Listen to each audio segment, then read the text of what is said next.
Let's complete our little fufu series by making our main ingredients, our cassava flour. And I'll show you two different methods of doing it. Doesn't it look perfect? Oh my goodness, you would love it. Let's get started. So I begin by peeling and removing the core of the cassava. That is the stringy part that lines the middle of the cassava. Once that is done, you can either cut it into small pieces or grate it. I especially prefer the grated ones because I believe it dries faster. This isn't bad if you don't have a grater, but if you do have a grater, then please make use of it. I'll then go ahead to squeeze out any excess juice from the grated one, and the juice that we have left over, we will set it aside for the starch to settle on the bottom. So do not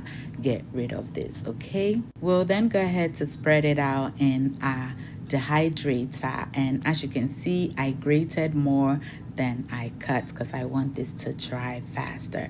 And we're going to set it again for 12 hours at 115 degrees Fahrenheit and go to sleep. You may leave it out to dry naturally, but that may take a longer time. If you don't have fresh cassava readily available where you are, I'm sure you can find the frozen one. So allow it thaw. I choose to give it a quick rinse before going ahead to remove the stringy part, the core that lines the middle of it, and then with your fingers tear it into little pieces, and then go ahead and squeeze out any excess water. Spread it out onto your dehydrator to dry. You can also cut it, but with this one we're going to blend it, and from squeezing the juices out, we're going to decant that water and use that to help the blade and set the starch aside.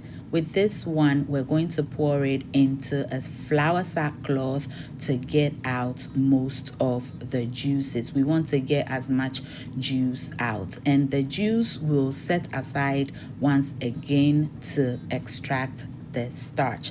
But I'm going to tie the flour sack cloth and then weigh it down because I want this as dry as possible before I transfer it onto my dehydrator. And check it out, these are beautifully dried up, so we'll set it aside and then we'll check on the blended one, and it is ready as well. It has no water coming out, although it is still moist. It's not very wet. Okay, so we'll spread this out onto our dehydrator.